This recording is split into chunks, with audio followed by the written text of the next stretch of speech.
questão de investigador constitucional. Deixa eu falar uma coisa para vocês. Ai, professor, os caras vieram com um casinho. Pessoal, eu vou explicar para vocês, quem não é meu aluno, né?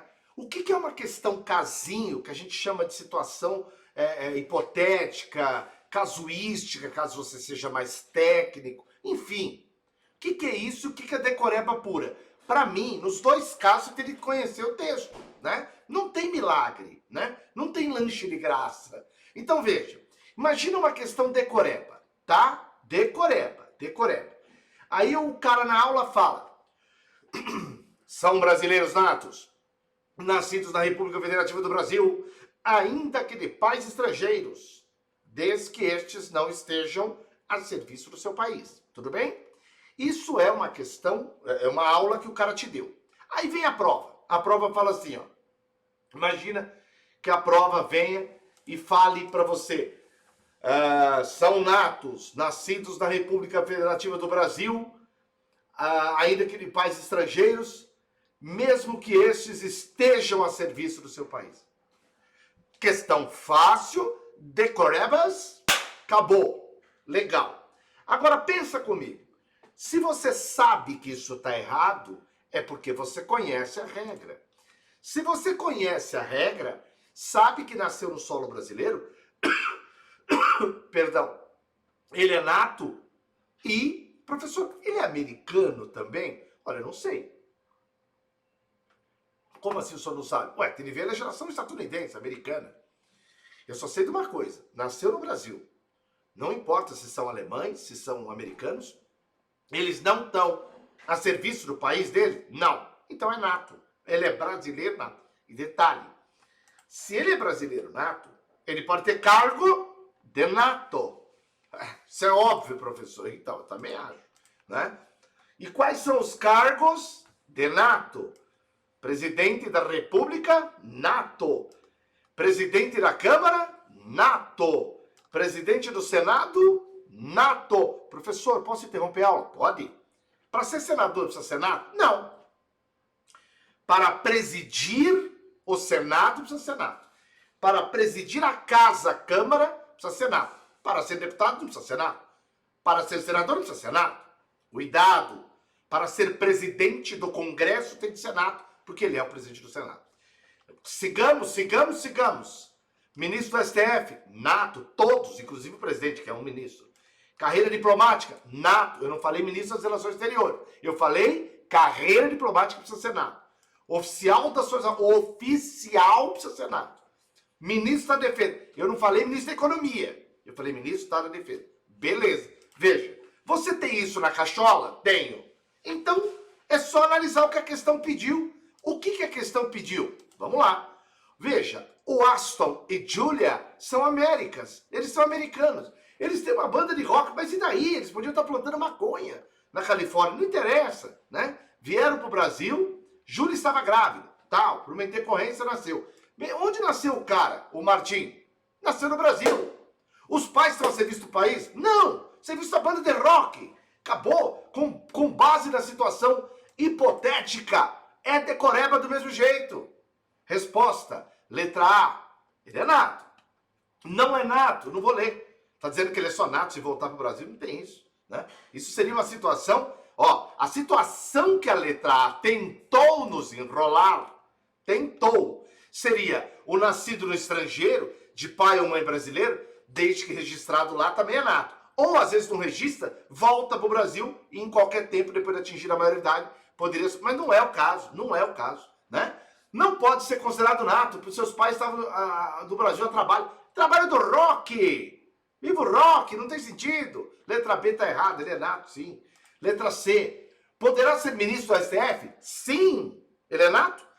Poderá integrar carreira diplomática? Sim. Ele é nato. But, conjunção adversativa, mas não oficial das Forças Armadas. Claro que ele pode ser oficial das Forças Armadas. Está errada. Quase deu a letra C. Letra D. A letra D é um perigo. Por quê? Veja, a letra D, tem aluno que vai ler assim, ó. Poderá se candidatar a cargo de deputado federal. Não, mas... não precisa ser nato para ser deputado federal. E é verdade, não precisa ser nato para ser deputado federal. Se fosse para ser presidente da Câmara, para ser Senado. Poderá se candidatar a deputado? Gente, e daí que não precisa? A resposta é poderá. É que colocaram um cargo que não é de nato, o aluno bugou. Pode ser candidato a cargo de deputado? Pode. Quem que pode ser deputado federal? Nato e não nato. Não nato e nato. Nato e não nato. Agora, aí teria de lembrar também a idade dos caras. Por quê? Para presidente, vice-presidente, senador, 30. Para governador, vice-governador, presidente, vice-presidente, senador, 35. Governador, vice-governador, 30. 21 em geral, deputados em geral, deputados estaduais e tal, prefeito, vice-prefeito. E vereador, né, é o mais jovenzinho, 18. Veja, a resposta é letra D, de jeans. A questão está morta. Martim é nato, ele pode ser deputado federal, ele poderia até ser presidente da Câmara dos Deputados, né? Mas a grande questão é que a questão colocou esse poderá para um nato, ficou meio estranho. É letra dele dado, sim. Até porque as outras não seriam. Será naturalizado? Não. Portanto, regra de naturalizado está lá no artigo 12, inciso 2, que não é o caso, né? Também não usa esse espaço temporal de 30 anos. Ou vai usar de 1 ano para a naturalização ordinária, ou a extraordinária com mais de 15 anos, o que está errado de qualquer forma. Nossa resposta, portanto, com todas devidamente explicadas, é letra D, de dado. Espero que você tenha acertado a questão. Olá, pessoal, tudo bem? Estou passando aqui nesse momento pós-prova, né, para comentar aí um pouquinho sobre a prova de Direitos Humanos. Sei que esse é um momento que mistura um pouco de alívio com um pouco ainda de tensão, né, aí resultado, nota de corte, enfim, a gente acaba ficando com aquela sensação de insegurança, mas o alívio do pós-prova, né, já a gente acaba sentindo. Bom, prova de Direitos Humanos, tava fácil. Ai, professora, não achei. Tava fácil. Até porque tudo que foi ali trazido nas questões não era surpresa, não teve nenhuma grande dificuldade ali, foi muito básico. Aliás, achei que foi fácil até demais, né? E vocês vão ver isso comigo nas correções, tá? Analisei todas as questões. Não vislumbro possibilidade de recurso, até porque eram questões realmente objetivas. A prova preambular de direitos humanos não traiu ao que a gente esperava. Papum, era bater o olho no enunciado e assinalar a resposta, não tinha nem muito ali o que a gente apresentar de dúvida, tá? Eu sei que às vezes a gente, poxa, mas tinha muita coisa, as questões estavam com enunciados longos, é verdade, mas o próprio enunciado já trazia para nós a resposta, bom? Espero que vocês tenham ido bem e já sabe, eu estou à disposição aí para poder auxiliá-los. Se surgir alguma dúvida, algum ponto que você quiser discutir comigo, eu estou sempre à disposição, beleza? Mas eu não vislumbro matéria para recurso em nenhuma das questões. Bom, é isso. Vamos corrigir então a questão, a única questão de direitos humanos que caiu na prova de investigador, né? Pois é. Queria eu que tivessem tido mais questões, né? Mas tudo bem, foi uma só, mas uma boa questão, né? Aliás, uma questão que tratou de um tema que eu destaquei muitas vezes, foi a questão da tortura, que é um tema sempre importante para quem se dedica aí ao estudo das carreiras policiais. Vamos dar uma olhada na questão? Deixa eu colocar aqui para você nosso material, preparei aqui um materialzinho para você acompanhar aqui comigo. Assinale a alternativa que está de acordo com a Convenção contra a Tortura e outros tratamentos ou penas cruéis, desumanos ou degradantes. Beleza, não vou ler todas aí para a gente ir acompanhando, né? De fato, aqui tinha que conhecer a convenção, não dava muito para ir no chute, exceto uma ou outra que, né, estava nitidamente errada. Mas vamos analisar todas. E, né, então só se tiver diferente na sua prova, só para você acompanhar. Letra A, errada. Por quê? Porque falava que os estados parte poderão proceder à expulsão, devolução ou extradição de uma pessoa para outro estado, caso assim determine a legislação local, ainda que haja razões substanciais para crer que esta pessoa corre perigo de ser submetida à tortura. Aqui está errado, né? Jamais a convenção falaria isso. Então, o que ela diz é exatamente ao contrário, que nenhum estado pode proceder à expulsão, devolução ou extradição de uma pessoa para outro estado quando houver razões substanciais para crer que esta pessoa corre perigo de ser submetida à tortura. Então, é o inverso, não tem como aí, né, entregar a pessoa para que ela seja torturada, tá? Letra B. Cada Estado-parte assegurará em seu sistema jurídico, exclusivamente à vítima de um ato grave de tortura, o direito à reparação e a uma indenização razoável. Tem essa indenização? Tem, mas não é exclusiva à vítima. Por quê? Porque o artigo 14, parágrafo 1º, diz que o Estado parte, né, ele vai estabelecer aí o direito à reparação e uma indenização justa e adequada, incluindo os meios necessários para a completa reabilitação da pessoa, né, e em caso de morte da vítima, os dependentes dela poderão ter direito à indenização. Então, não é exclusivo da vítima esse direito à indenização. Tá? E também aqui, né, fala a questão de uma indenização, não se fala exatamente razoável, mas fala justa e adequada, então a gente até pode dizer que também estaria errado por isso. Letra C. Os membros do Comitê contra a Tortura serão eleitos em reuniões anuais dos Estados-parte, convocadas pelo Secretário-Geral das Nações Unidas, e correrão por conta da ONU as despesas dos membros do comitê no desempenho das funções no cargo. Pois é, tá errada num ponto, logo de cara, quando fala que a reunião é anual. A reunião que elege os peritos, os membros do comitê, ela é bienal. Olha aqui, ó, os membros do comitê serão eleitos bienalmente pelos Estados-parte numa reunião convocada pelo Secretário-Geral das Nações Unidas. Então, aqui já estava errada a letra C por isso, tá? Nem precisava saber quem paga a despesa, quem não paga, nem precisava chegar nisso, porque já estava errado. Beleza? Letra D. Resposta certa, fala que o comitê terá, né, uma composição de 10 peritos, de elevada reputação moral e reconhecida competência em matéria de direitos humanos, os quais exercerão suas funções a título pessoal. Pois é, exatamente o que diz o artigo 17, parágrafo 1º. O comitê ele vai ser composto desses 10 peritos, que tem que ter a reputação moral e a reconhecida matéria, aí, né, a reconhecida competência na questão, na matéria de direitos humanos. E um ponto que eu até destaquei em aula, eles exercem as funções a título pessoal, porque muitas vezes a banca gosta de falar que é a título, né, em nome do Estado. Não é verdade, tá? Por isso estava errado. Aliás, por isso estava errado, não, por isso está certa. Certo? Beleza? Letra D. Aí você vê aí qual é a sua versão de prova, mas essa é a alternativa certa. Letra E, mega, super, hiper errada. Por quê? Porque falava que em circunstâncias excepcionais, tais como ameaça internacional, estado de guerra e instabilidade política interna, fica autorizado o uso da tortura? Jamais. Não tem nenhuma circunstância que é autorizado usar a tortura, tá? Pelo contrário, artigo 2, parágrafo 2º, em nenhum caso poderão ser invocadas circunstâncias excepcionais para poder praticar tortura. Tá bom? Então não tem estado de guerra, instabilidade política, nenhum tipo de emergência, nada que justifique a tortura. Beleza? Ok. Com isso, então, nossa resposta, a letra D. Tá bom? É isso. Espero que você tenha acertado, que você tenha ido bem aí na prova como um todo, né? E a gente se vê então num outro momento. Até lá.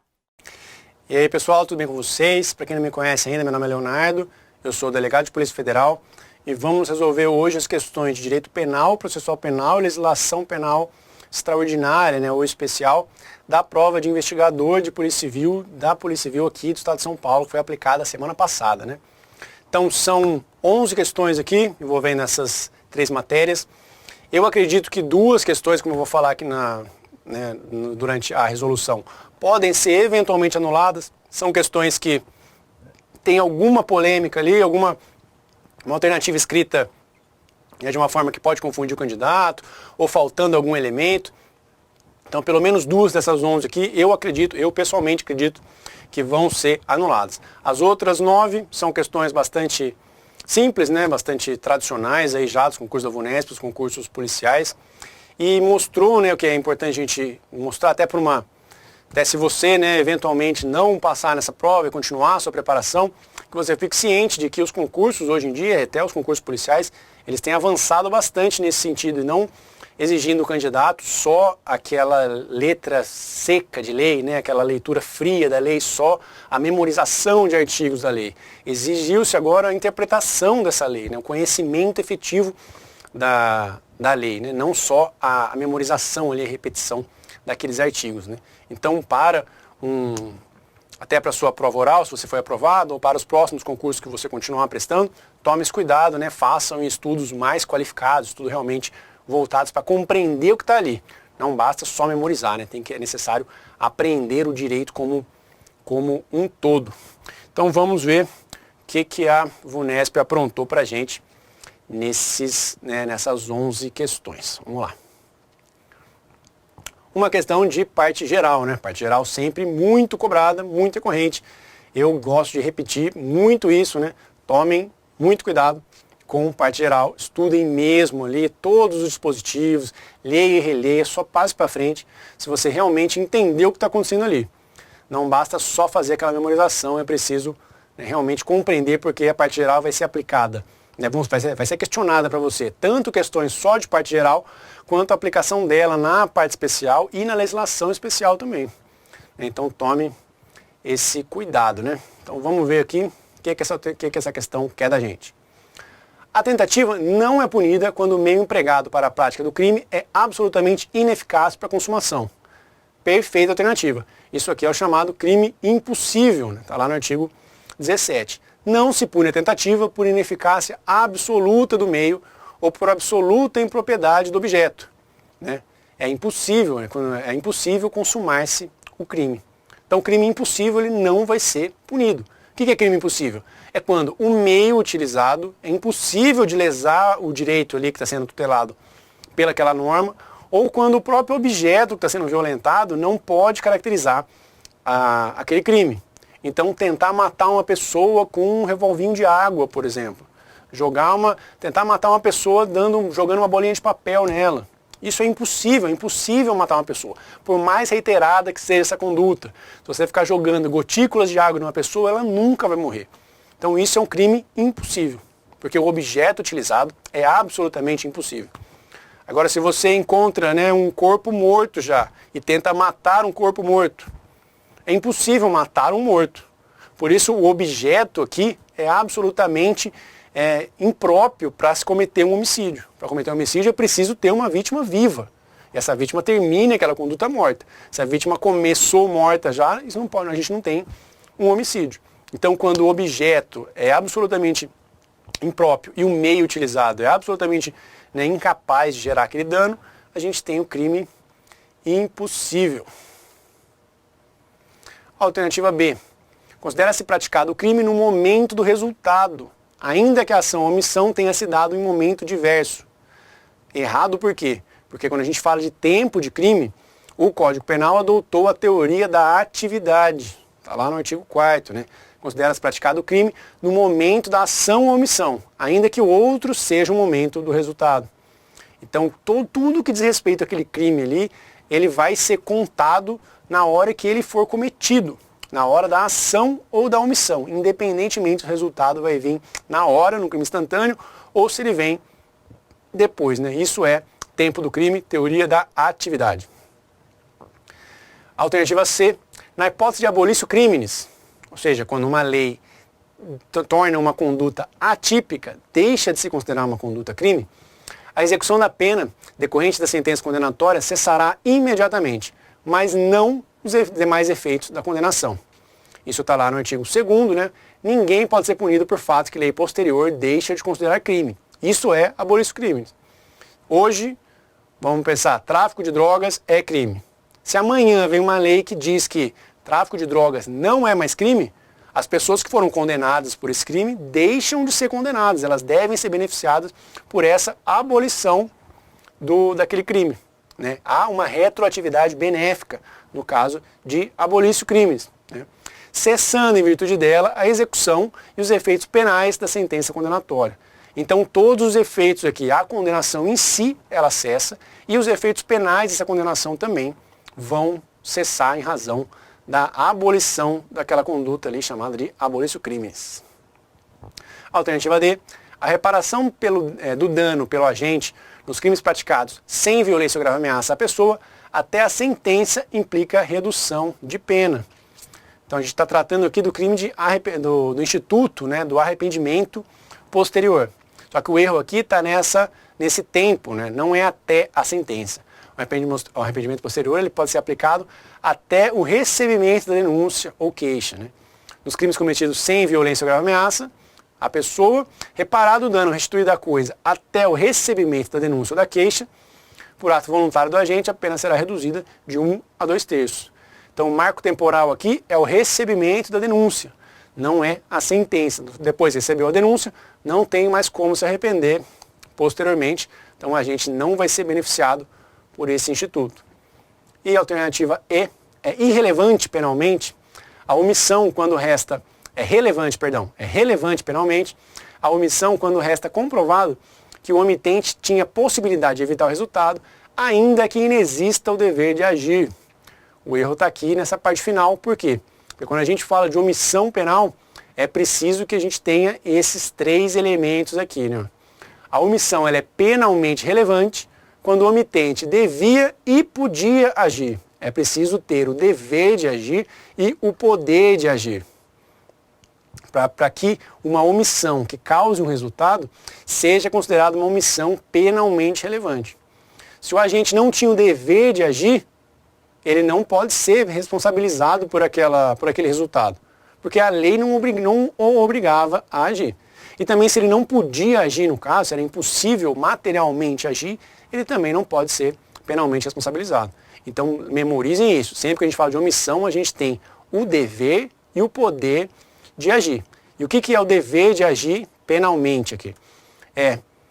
Quando por lei haja essa obrigação de cuidado, proteção ou vigilância, quando de outra forma assumiu-se o resultado, assumiu-se de impedir, a responsabilidade de impedir o resultado, ou com seu comportamento anterior criou o risco da ocorrência daquele resultado.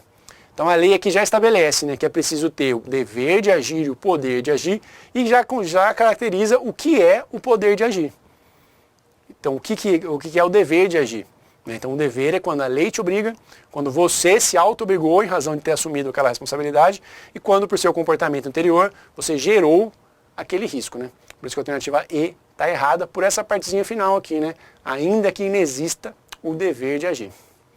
Por isso que a alternativa A é a nossa alternativa correta aqui, sem possibilidade de recursos. Mais uma questão sobre parte geral agora, sobre excludentes de ilicitude, também muito recorrente aqui, principalmente em concursos policiais. Então leia e releia ali o artigo 23, 24, 25, que aquilo vai cair muito, cara. Sempre, toda a prova tem uma questãozinha de excludente de ilicitude. Então vamos ver a alternativa A.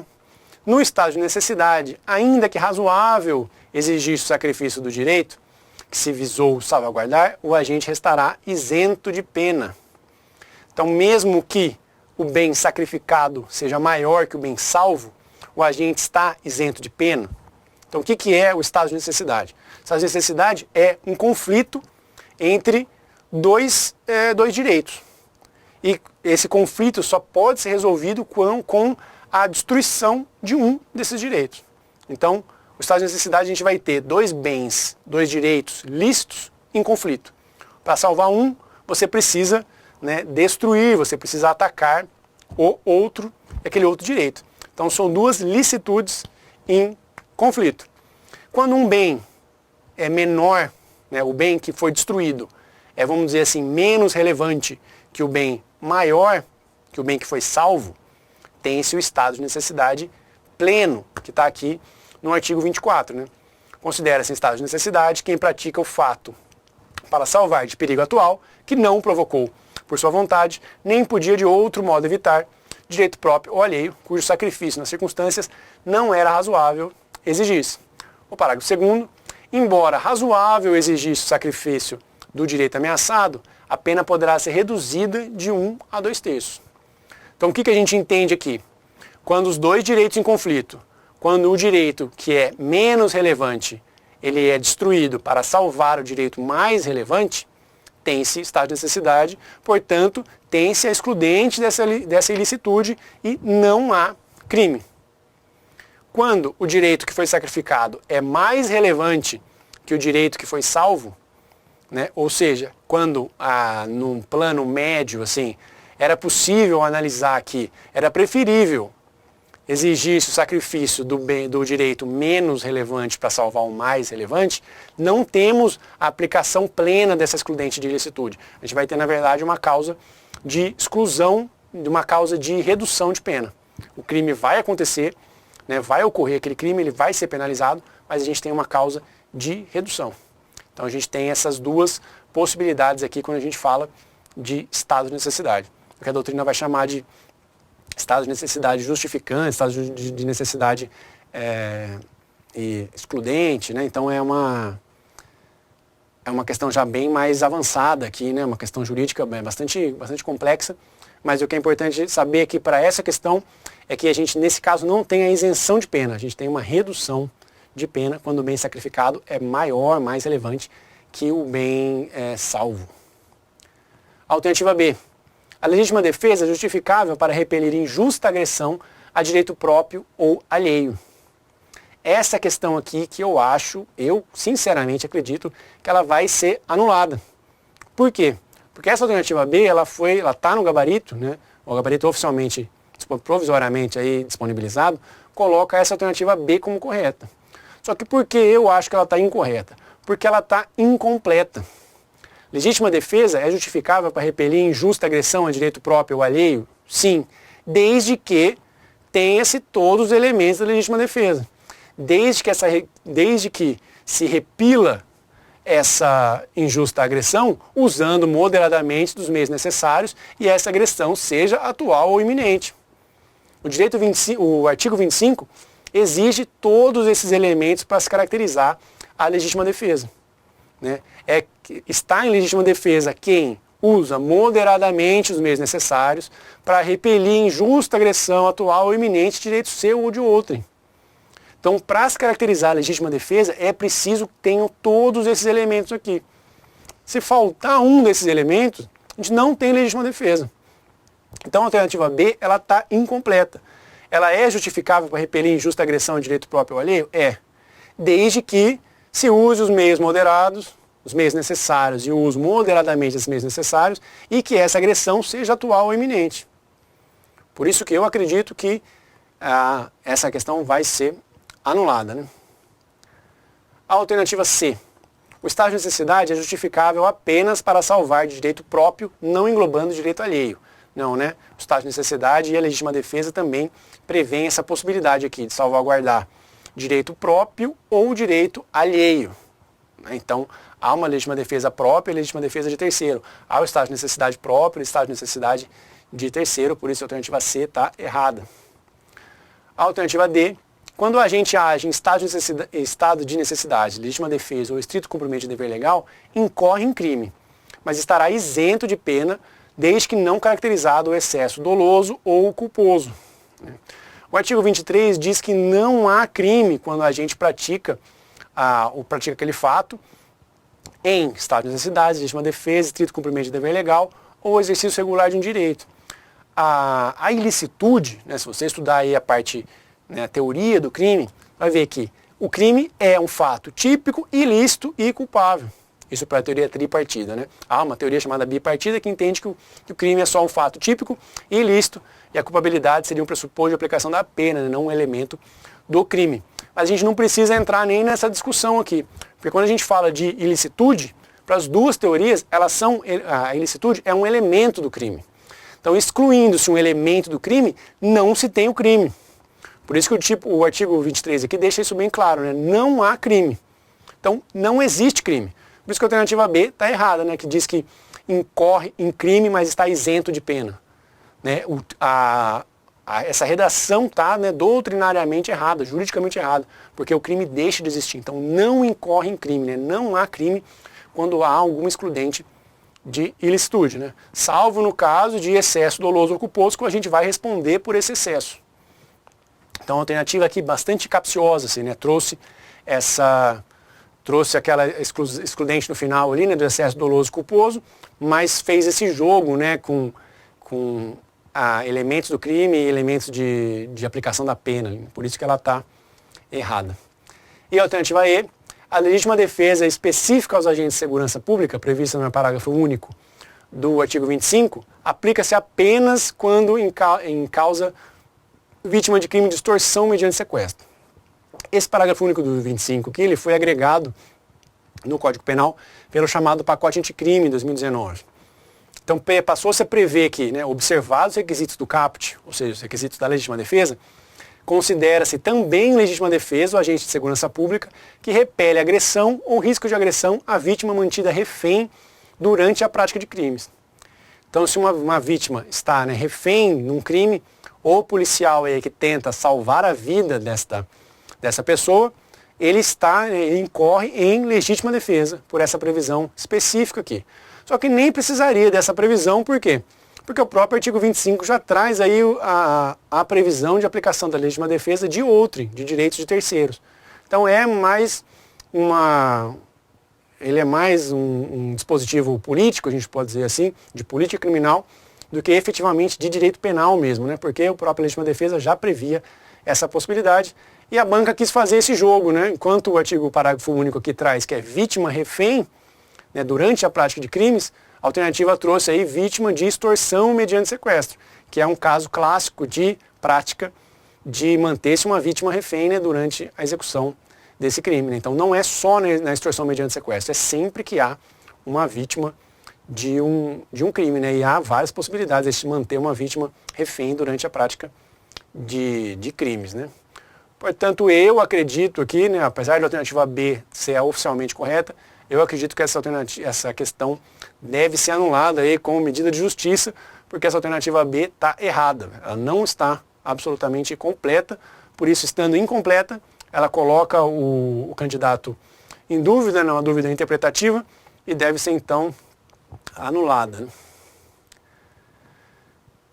Outra questão, né, tendo em conta os crimes contra a liberdade individual, vamos ver o que a banca quis da gente, né? O crime de violência psicológica, previsto no 147B do Código Penal, pode ser praticado contra mulher, criança ou adolescente. Que crime é esse, né? Um crime bastante recente também, agregado aqui em 2021 ao Código Penal. Então, vai ser muito recorrente nos próximos concursos para ver se o candidato é realmente atualizado, né, nesses novos tipos penais aqui, novos entendimentos. O artigo 147b vai trazer aqui, causar dano emocional à mulher, que prejudique, perturbe seu pleno desenvolvimento, que vise a degradar ou a controlar suas ações, comportamentos, crenças, decisões, mediante ameaça, constrangimento, humilhação, manipulação, isolamento, chantagem, ridicularização, limitação do direito de ir e vir, ou qualquer outro meio que cause prejuízo à sua saúde psicológica e autodeterminação. Uma reclusão aí, 6 meses a 2 anos, caso não constitua crime mais grave, né? Você pode considerar até constrangimento ilegal, tortura, né? A própria violência doméstica mesmo, né? Caso de lesão aqui, então é um crime subsidiário. Ele vai ser aplicado quando outros crimes mais graves não puderem ser inseridos aqui nessa conduta. E qual que é o erro dessa alternativa A? É essa previsão ali de criança ou adolescente. Criança e adolescente não são vítimas desse crime aqui. Esse crime é um crime próprio em relação à vítima, né? Então ele só vai acontecer quando houver, né, esse dano emocional à mulher. Dano emocional à criança ou adolescente pode se caracterizar eventualmente alguns crimes previstos lá no ECA, mas não é esse crime aqui. Por isso que a alternativa A está errada. A alternativa B, o crime de constrangimento ilegal previsto no artigo 146 é de ação pública condicionada à representação, né? Não, o crime do 146 é de ação pública incondicionada. Não tem essa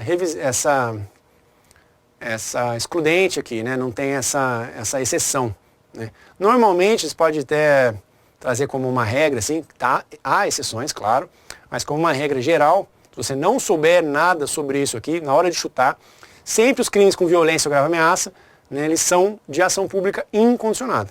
Há exceções? Com certeza há. Se aparecer lá para você, sempre, toda vez que um crime é cometido com violência ou grave ameaça, é crime de ação pública incondicionada, marque errado. Mas se você precisar chutar, assim, num caso de desespero, chute que os crimes que têm violência são crimes de ação pública incondicionada.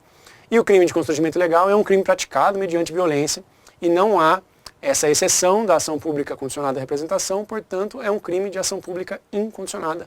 Alternativa B, errada. A alternativa C, no crime de sequestro, o cárcere privado previsto no artigo 148, a morte da vítima qualifica o crime. Vamos ver se tem essa qualificadora aqui no artigo 148. Então privar alguém de sua liberdade mediante sequestro ou cárcere privado. A reclusão é de 1 a 3 anos e a pena ela é de 2 a 5 anos, ou seja, essa modalidade qualificada aqui. Se a vítima é ascendente, descendente, cônjuge, companheiro ou maior de 60 anos, se o crime é praticado em internação em hospital, né, em casa de saúde ou hospital, se a privação dura mais de 15 dias, se o crime é praticado contra menor de 18 anos ou se o crime é praticado com fins libidinosos. Se resulta maus tratos à vítima, né, de natureza, ou né, em razão dos maus tratos, né, grave sofrimento físico ou moral, tem-se também essa qualificadora. Então a morte aqui não é uma qualificadora do sequestro e do cárcere privado. A morte é uma qualificadora da extorsão mediante sequestro. Acho que a extorsão mediante sequestro é o crime que tem a maior pena, né, que está no Código Penal. A extorsão mediante sequestro qualificada pela morte. Eu não lembro ao certo, mas eu acredito que é de 24 a 30 anos. Né? Acho que é a maior pena que a gente tem como prevista no Código Penal. Então a banca tentou fazer esse jogo aqui, né? Tentou colocar uma qualificadora de um crime bastante parecido, que é a extorsão mediante sequestro. Mas no crime de sequestro ou cárcere privado, que são crimes diferentes, não tem essa qualificadora, portanto a alternativa C errada. Alternativa D, o crime de perseguição do 147, é um crime novo também, né, chamado crime de stalking, é de ação pública incondicionada se cometido contra criança, adolescente ou idoso. O crime do 147 está lá no parágrafo 3º, que ele se procede mediante representação. Então é um crime de ação pública condicionada à representação. Essa é a regra. Quando ele é cometido contra criança, adolescente ou idoso, há uma causa de aumento, mas não se altera a natureza da ação penal. Olha que interessante. Então, há essa elementar criança, adolescente ou idoso dentro aqui do artigo 147A, existe. Só que ela é um fato que altera a modalidade de ação penal? Não. Ela é um fato que vai trazer uma causa de aumento aqui, né?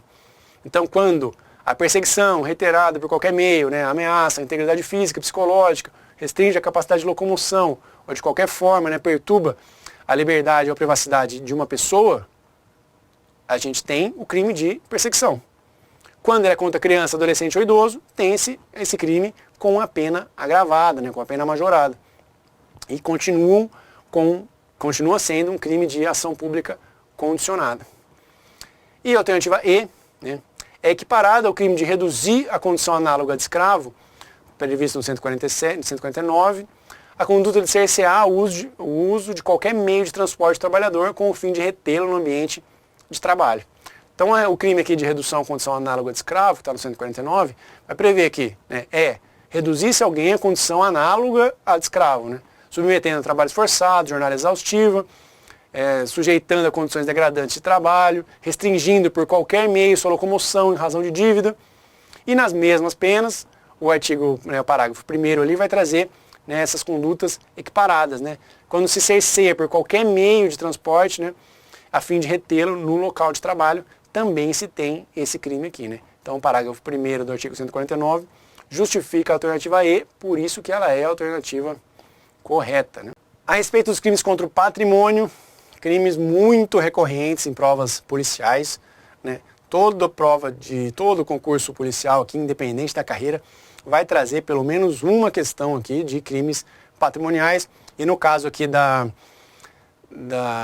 Polícia Civil de São Paulo não vai ser diferente. Inclusive as provas dissertativas, né, trouxeram, né, crimes patrimoniais também para o aluno escrever ali, né, para o aluno dissertar sobre. Por isso, preste muita atenção.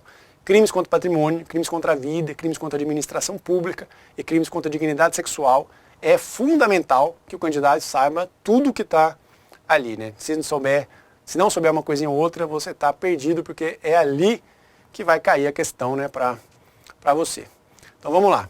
O furto mediante fraude cometido por meio de dispositivo eletrônico ou informático é punido de forma qualificada, com pena idêntica às demais hipóteses qualificadoras.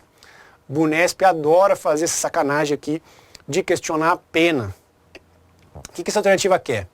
Ela quer que você sabe, né, com certeza, que o furto mediante fraude cometido por meio de dispositivo eletrônico é uma forma qualificada de furto. Perfeito até aí.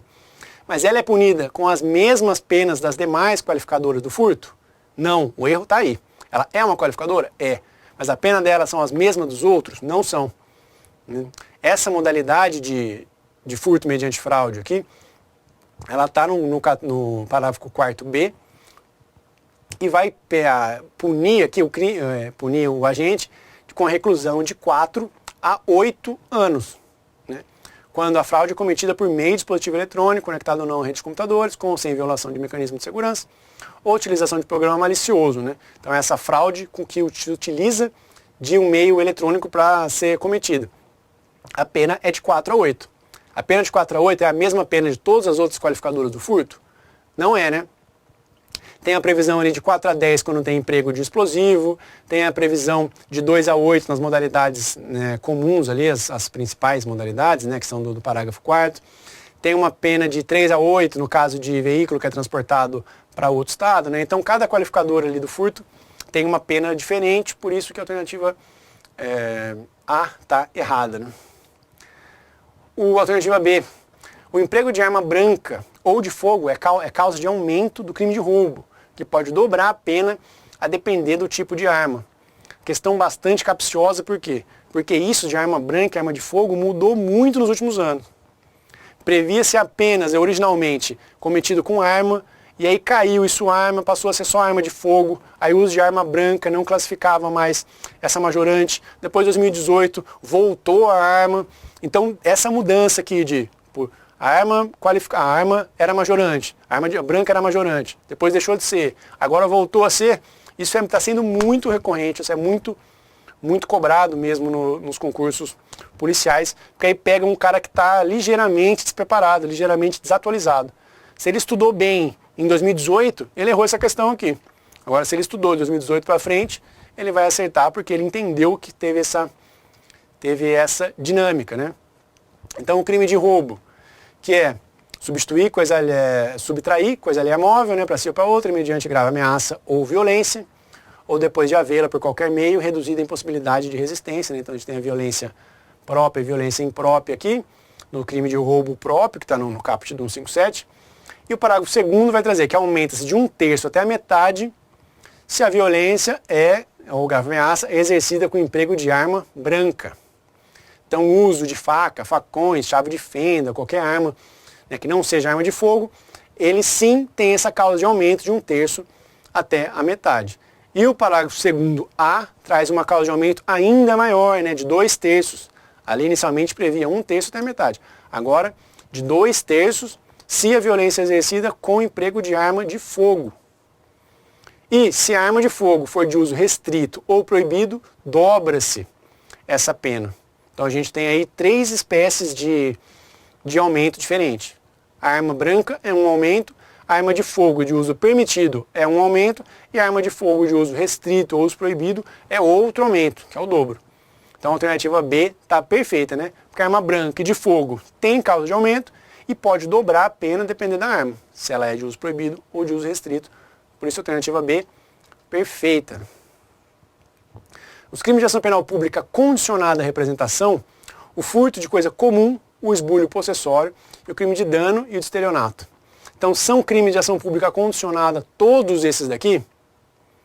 Então é preciso saber a modalidade de ação penal desses 4 crimes. E o que essa questão ela é capciosa? Por quê? Porque a maioria desses crimes aqui eles têm algumas exceções. A regra é uma e traz-se uma exceção. Traz-se ali alguma questão que pode deixar aquela ação como incondicionada, não só como condicionada à representação. O furto de coisa comum, né? Ele é sempre de ação pública condicionada. Por isso, está certo. O crime de esbulho possessório, ele tem hipótese de ação privada e hipótese de ação pública incondicionada. Nem tem hipótese de ação pública condicionada. O crime de dano, ele tem hipótese de ação pública incondicionada e de ação privada. E o estelionato, a regra é ação pública condicionada à representação, mas há hipótese de ação pública incondicionada. Então, quando a gente fala ali a alternativa está errada porque ela traz essa generalidade, né, do esbulho possessório, do dano e do estelionato quando há essas exceções. Se há uma exceção, a alternativa está errada porque ela não trouxe a exceção, né? Então, só para a gente, né, ver onde que está isso daqui, que eu acabei de falar, né? O furto de coisa comum somente se procede mediante apresentação, é regra. Então, só tem essa possibilidade. O esbulho possessório. Se a propriedade é particular e não há emprego de violência, se procede mediante queixa. Ou seja, se há uso de violência e se a propriedade é pública, é ação pública incondicionada. Então, duas possibilidades diferentes. O crime de dano, né? Nos casos do 163, quarto, que é por motivos egoísticos, né? E do 164, somente, que é outro crime já, somente se procede mediante queixa. Então, nas outras alternativas, nos incisos 1, 2, 3 ali do 163, que é contra a propriedade pública, com uso de violência ou com concurso de pessoas, tem a ação é pública incondicionada. E no crime de estelionato, como eu falei, somente se procede mediante representação. É a regra. Salvo se, ou seja, vai ser pública incondicionada, se a vítima é administração pública, se é criança ou adolescente, se é pessoa com deficiência mental ou se é maior de 70 anos de idade ou incapaz. Memorize isso daqui, é 70 anos de idade. Muitas bancas aqui gostam de colocar contra idoso. Idoso é acima de 60. No estelionato aqui ele vai se tornar ação pública incondicionada quando ele é acima de 70 anos, né? Então uma alternativa boa para errar aqui, porque é um detalhezinho que pode fazer toda a diferença. Então aquela alternativa lá está errada porque trouxe genericamente 4 crimes, quando apenas um deles era apenas de ação pública condicionada à representação. O crime de dano e o crime de receptação admitem a modalidade culposa. Dano culposo não é crime. Não se tem aí o crime de dano culposo. Ele vai se refletir apenas na esfera civil, né? Quando você bate o carro, por exemplo, você cometeu um dano culposo ali. Você estava de forma imprudente, negligente ou imperita, dirigindo, causou um acidente. Não tem um crime de dano. Você apenas vai responder aquilo ali civilmente. Agora, se você dolosamente pegar o seu carro e bater em outro, você cometeu sim um crime de dano porque você destruiu coisa alheia. E já o crime de receptação, ele admite sim a propriedade, a modalidade culposa, né? Que está lá no parágrafo 3º, finalzinho, que adquirir ou receber coisa que por sua natureza, pela desproporção entre valor e o preço, ou pelas condições de quem oferece, deve-se presumir obtida por meio criminoso. Não se trouxe especificamente o nome, né, receptação culposa, nesse crime aqui, mas entende-se que essa que está descrito nesse parágrafo 3º, uma modalidade culposa de receptação, né? Porque deveria se presumir que o agente está tentando ali alienar, tentando entregar um bem que é produto de crime, né? Que vai caracterizar a receptação. Se o agente sabe que aquele crime, aquele objeto é produto de crime, ele comete receptação dolosa. Se ele deveria, né, em razão, né, de uma modalidade de homem médio, assim, imaginar, né, pela desproporção entre o valor da coisa e o preço que está sendo oferecido e pelas condições de quem oferece, deve-se presumir que o agente que aquilo é um objeto de crime e, portanto, caracteriza-se aí a receptação culposa. Alternativa E, no crime de estelionato, ainda que primário o agente de pequeno valor o prejuízo, por expressa vedação legal, não se aplica a redução da pena prevista para o crime de furto. Pelo contrário, né, prevê-se especificamente que há a modalidade de estelionato privilegiado. Né?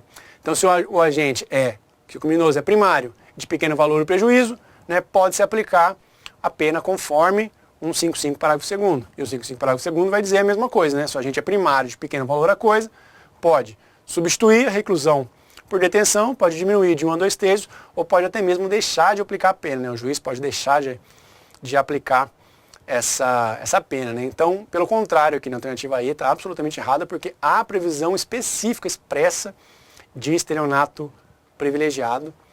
Portanto, a alternativa B é a nossa alternativa correta, né? A alternativa, aqui agora já a questão de processo penal, né? Tendo em conta as disposições do Código de Processo Penal a respeito do inquérito policial. E essa aqui é uma outra alternativa que eu acredito que será anulada, porque a alternativa que foi caracterizada aqui pelo gabarito preliminar, eu, particularmente, né, sempre falo por mim mesmo, eu acho que não é a alternativa correta por ela estar incompleta, né? Há uma previsão ali que não foi, né, bem clara na alternativa. Em razão desse erro, dessa possibilidade de interpretação, essa questão deve ser anulada, né? Então vamos ver a alternativa A. Instaurado o inquérito policial, tanto o investigado quanto a vítima poderão requerer diligências que deverão ser realizadas pela autoridade policial. Essa alternativa está errada, por quê? Porque o artigo 14, diz que o ofendido ou seu representante legal e o indiciado poderão requerer qualquer diligência, que será realizada ou não a juízo da autoridade. Então, quando a vítima ou o próprio acusado, né, requerer uma diligência, o delegado de polícia pode realizá-la ou não. Ele não tem o dever de realizá-la, diferente das requisições do Ministério Público e do magistrado. Quando o Ministério Público ou o juiz fazem uma requisição, a autoridade policial, aqui o delegado de polícia, ele deve necessariamente realizar aquilo. Aí ele é obrigado. Já quando o acusado, né, a vítima, ou qualquer outro envolvido, requerer uma diligência, o delegado vai realizar ou não, se for de acordo com o entendimento dele ali dentro daquela investigação. Então a alternativa A está errada, porque tem aquele deverão ali. Alternativa B. Nos crimes relacionados ao tráfico de pessoas, a autoridade policial poderá requisitar diretamente às empresas prestadoras de serviços de telecomunicação que disponibilizem os meios técnicos adequados que permitam a localização da vítima. Essa alternativa aqui, a gente pode dizer que ela está meio certo. Assim, ela não está errada, mas ela também não está, assim, ela está um pouco incompleta. Por que isso? Porque o artigo 13b vai dizer que, se necessário a prevenção e a repressão dos crimes relacionados ao tráfico de pessoas, um membro do Ministério Público ou o delegado de polícia poderão requisitar, mediante autorização judicial. Esse artigo já é bem estranho, né, porque ele traz esse erro técnico, né? Como que o delegado de polícia ou o MP vão requisitar mediante autorização judicial? Então isso não faz sentido tecnicamente já, né? Ou se você requisita diretamente, ou você solicita para que a autoridade policial, para que a autoridade judicial, né, decida aqui e oficie a empresa oficiada, aqui, né, a empresa que vai ter que fornecer esses dados, né? Então já tem uma propriedade técnica nesse dispositivo que traz já essa dificuldade de compreensão, né?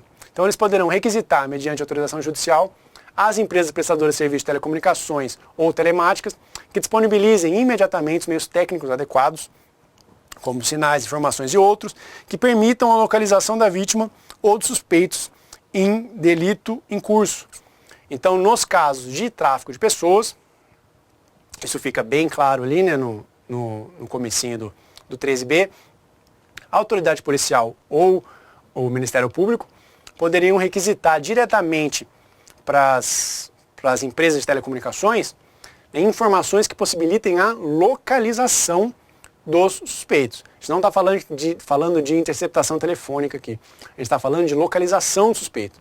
Então, não havendo manifestação judicial no prazo de 12 horas, a autoridade competente requisitará às empresas prestadoras de serviço público, telecomunicações ou telemáticas, tá, que disponibilizem imediatamente os meios técnicos adequados, como sinais, informações e outros, que permitam a localização da vítima ou dos suspeitos do delito em curso com imediata comunicação do juiz.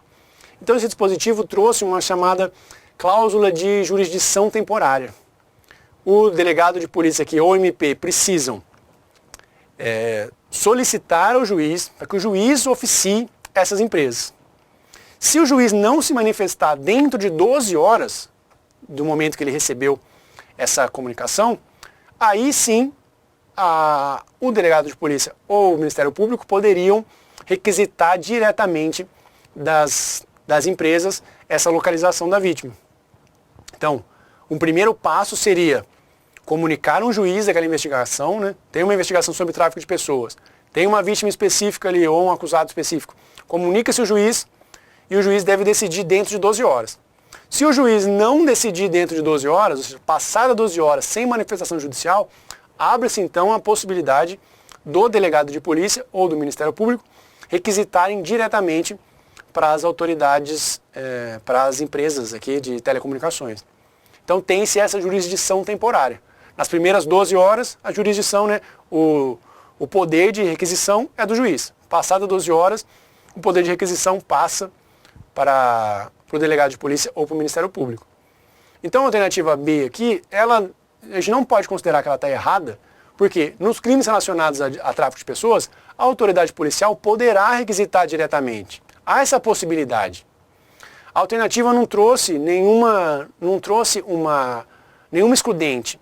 Ela não trouxe poderão requisitar diretamente em qualquer situação, independentemente de manifestação judicial, né, sob qualquer circunstância. Ela não trouxe nenhum desses elementos que excluem o poder do juiz. Ele trouxe que a autoridade policial pode requisitar, poderá requisitar diretamente. E ele pode. Ele pode requisitar diretamente? Pode, desde que já tenha passado as 12 horas. Então a alternativa ela é mal escrita, a gente pode dizer assim.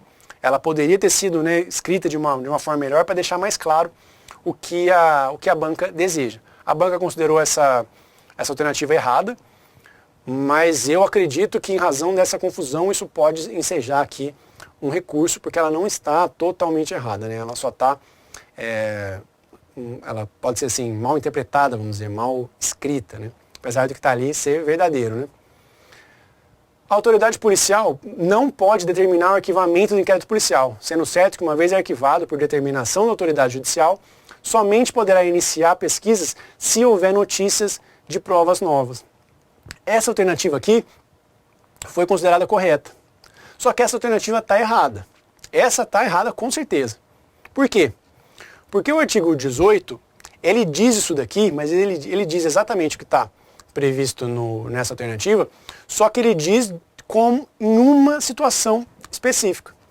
Ó, depois de ordenado o arquivamento do inquérito pela autoridade judiciária por falta de base para a denúncia, a autoridade policial poderá proceder a novas pesquisas se outras provas tiver notícia. Então, quando o inquérito é arquivado sob a justificativa de falta de base para a denúncia, o delegado de polícia poderá reabrir esse inquérito, poderá proceder a novas pesquisas, novas diligências, se tiver provas, se tiver outras provas que tiver notícia. Então, o delegado de polícia ele só pode reabrir esse inquérito, quem arquiva o inquérito é o juiz. A autoridade policial não pode arquivar o inquérito. A autoridade policial se manifesta pelo arquivamento ali, no seu relatório ao finalizar uma investigação, mas ele em si não faz esse arquivamento. Quando o arquivamento se dá sob a motivação de falta de base para a denúncia, ou seja, não temos provas suficientes para realizar uma denúncia, uma investigação foi feita, mas ela não tem elementos suficientes, não tem justa causa suficiente para que o Ministério Público ingresse com uma denúncia, há o pedido de arquivamento. Então o pedido de arquivamento está vinculado a essa motivação. Quando o inquérito é arquivado sob essa motivação de falta de justa causa, se o delegado de polícia tiver alguma informação sobre novas provas, ou seja, novas notícias, coisas que não apareceram originalmente, mas que não existiam naquela época, mas que apareceram aqui, alguma novidade que pode permitir uma denúncia, é possível então desarquivar esse inquérito e continuar essa investigação com esses novos elementos. Nessa hipótese, é possível fazer o desarquivamento. E nas outras hipóteses? Nas outras hipóteses não é possível. A doutrina brasileira é bem sólida nesse sentido. Se o inquérito é arquivado em razão da atipicidade da conduta, se ele é arquivado em razão da clara inocência daquele acusado, se ele é arquivado em razão de uma excludente de ilicitude clara naquele inquérito, o delegado de polícia não pode reabrir esse inquérito. Então a nossa doutrina, a nossa jurisprudência é bem sólida nesse sentido, né? A autoridade policial ela só vai poder reabrir o inquérito com base em novas informações quando esse inquérito foi arquivado com falta de base para denúncia, em razão da falta de base para denúncia. Se tiver sido arquivado em razão de outras possibilidades, outras causas, não pode haver o desarquivamento. O arquivamento traz efeitos de coisa julgada material. Quando ele é arquivado com base na ausência de elementos para denúncia, ou seja, na ausência de justa causa, a gente tem uma coisa julgada formal apenas. Quando ele é arquivado com base em outros elementos, temos uma coisa julgada material. Por isso que essa alternativa C está errada. Ela não pode ser considerada correta de maneira alguma, assim. E a banca considerou essa alternativa correta, por isso que eu reafirmo aqui, isso está errado e tem que ser anulado por medida de justiça. A alternativa D. Instalado o inquérito policial, a autoridade poderá requisitar de quaisquer órgãos do poder público ou de empresas de iniciativa privada dados e informações cadastrais da vítima e de suspeitos, independentemente do crime investigado. Essa alternativa também está correta. Por quê? Porque isso é... A banca aqui, ela limitou o poder do delegado de polícia quando o ordenamento jurídico brasileiro não traz essa limitação.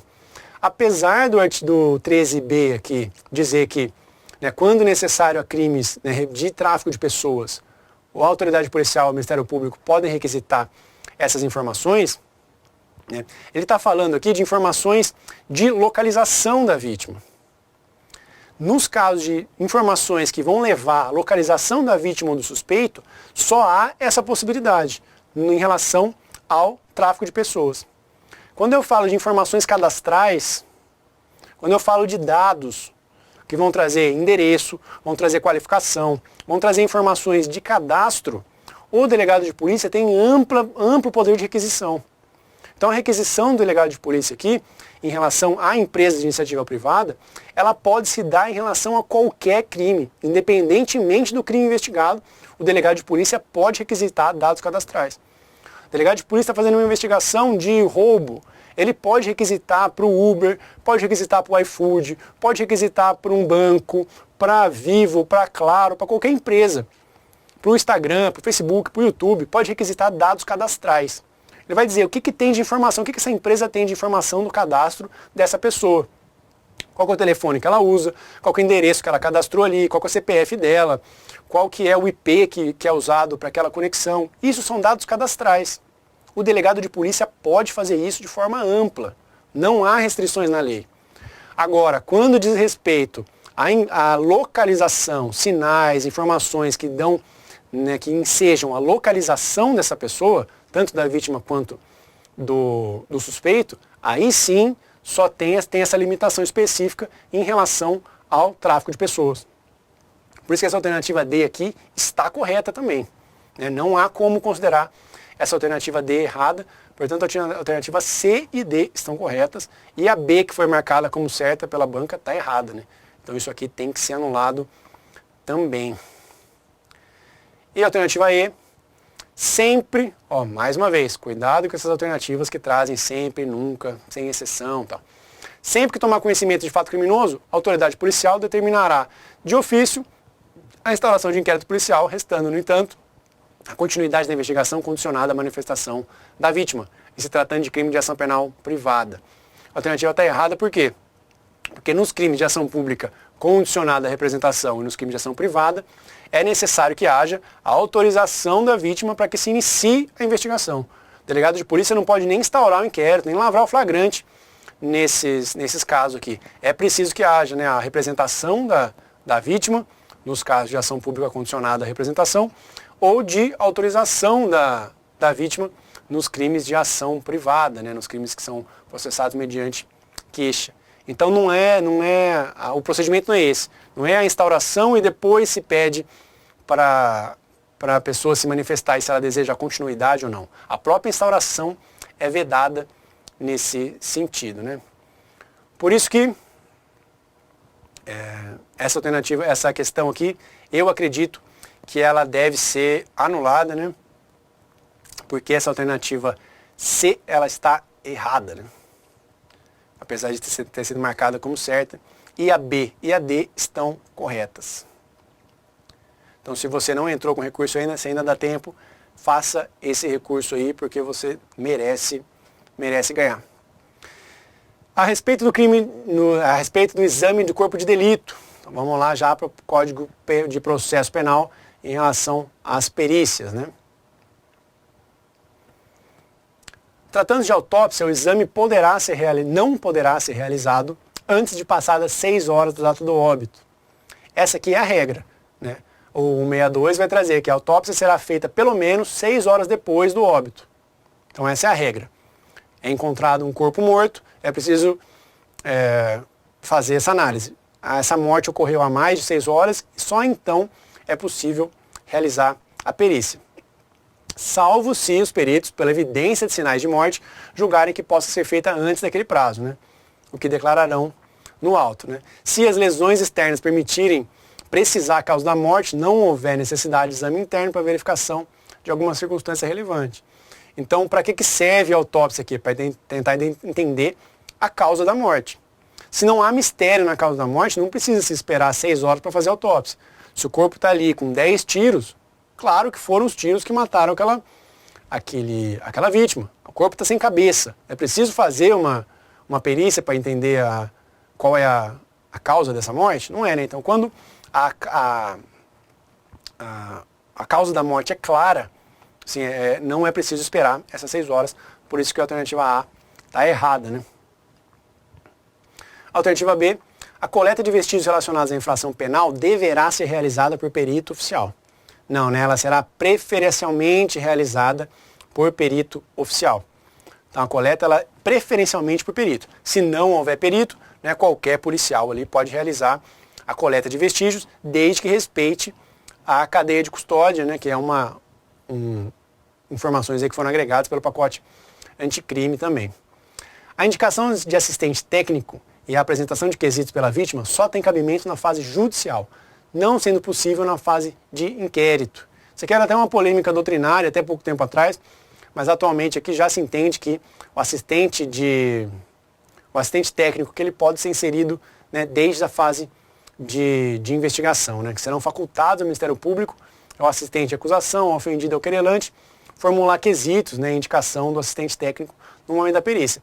Então, se a perícia estiver sendo realizada durante o inquérito, que é o comum, esse assistente técnico pode ser inserido ali, né? Não seria ilógico, né, permitir o assistente técnico depois que a perícia já tenha sido concluída, né, ou apenas no momento processual, né? Por isso que a alternativa C está errada aí, porque ela limita essa possibilidade de inserção do assistente técnico. Alternativa D, tratando-se de crime que envolva violência doméstica ou pessoa com deficiência, né, o exame de corpo de delito terá prioridade de realização. Perfeito, né? Então há uma prioridade quando há violência doméstica e violência contra criança, adolescente, idoso ou pessoa com deficiência. Na fila ali do ML, essas pessoas têm uma prioridade, né, a fim de que não haja uma revitimização, a fim de que não haja ainda mais dano, né, a essas pessoas que já estão aqui consideradas, né, vulneráveis em relação a crimes violentos, né? Então há essa prioridade. Isso é importante dizer, né, deixar bem claro aqui que é uma prioridade, né, não é uma questão absoluta, assim, né, ela vai ser colocada de forma prioritária, ou seja, ela vai receber algum benefício ali.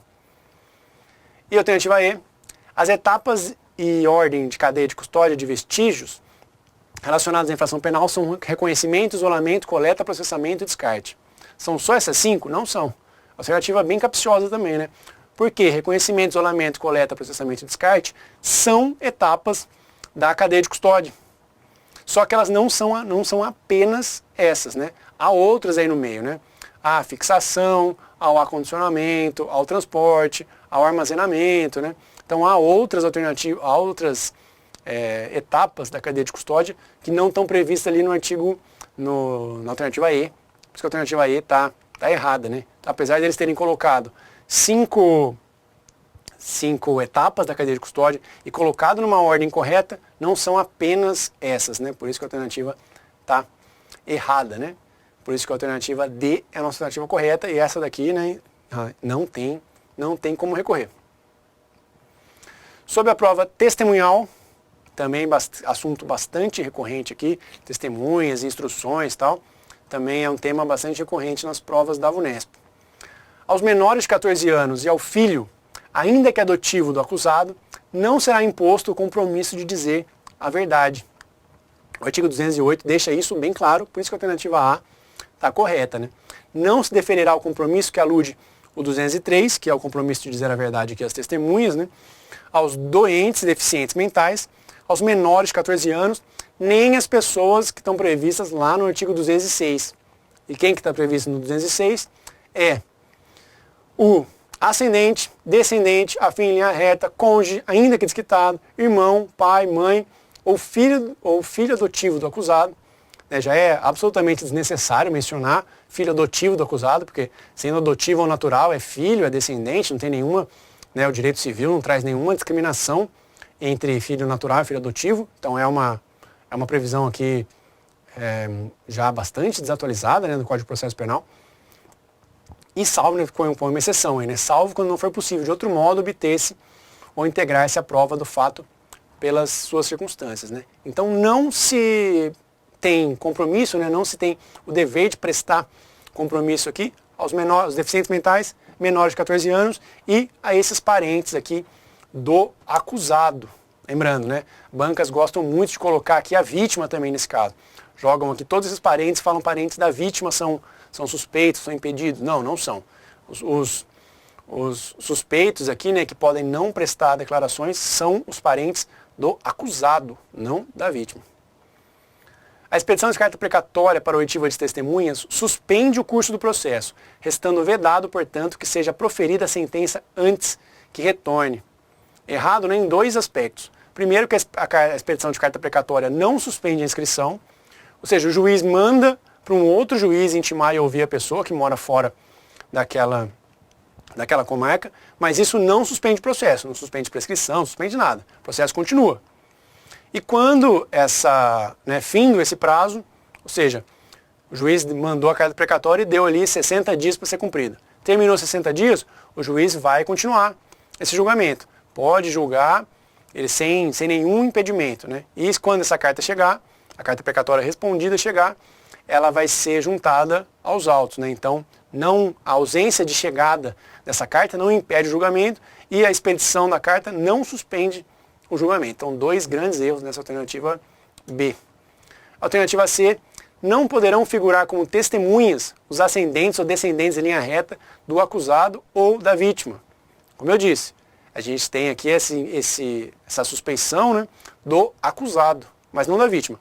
Os parentes aqui, ascendentes, descendentes, linha reta, cônjuge, irmão, tudo isso da vítima, podem sim ser testemunhas e vão prestar compromisso de dizer a verdade, podem inclusive serem processados pelo crime de falso testemunho se eles vierem a mentir. Já os parentes do acusado, se eles podem se recusar a depor, ou se eles quiserem depor, eles não vão prestar o compromisso de dizer a verdade e por isso não vão responder o crime de falso testemunho se eles estiverem tentando, aí, no caso, omitir alguma coisa para proteger seu parente. Alternativa D. A testemunha que se sentir constrangida de prestar depoimento na presença do réu será ouvida por videoconferência, não se admitindo que a inquirição prossiga presencialmente com a retirada do acusado da sala de audiência.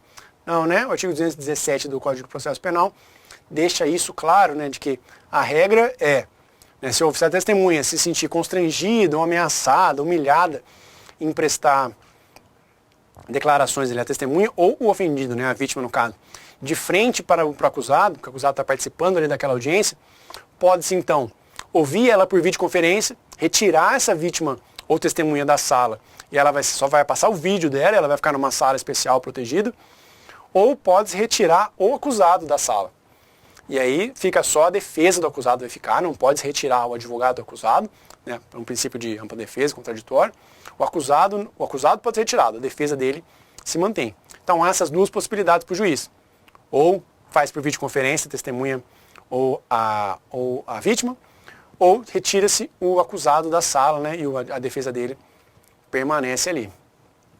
E a alternativa E, a oitiva antecipada da testemunha, que por enfermidade ou velhice inspira receio de não mais existir no tempo da instrução processual, poderá ser pleiteada pelas partes, vedada, no entanto, determinação de ofício pelo juiz.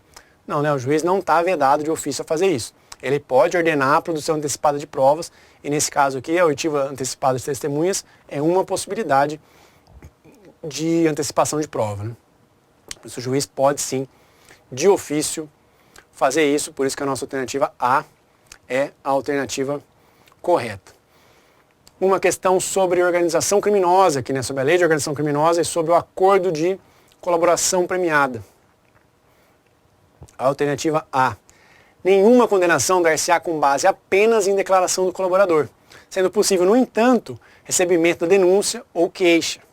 Não, né? Isso também é vedado, né?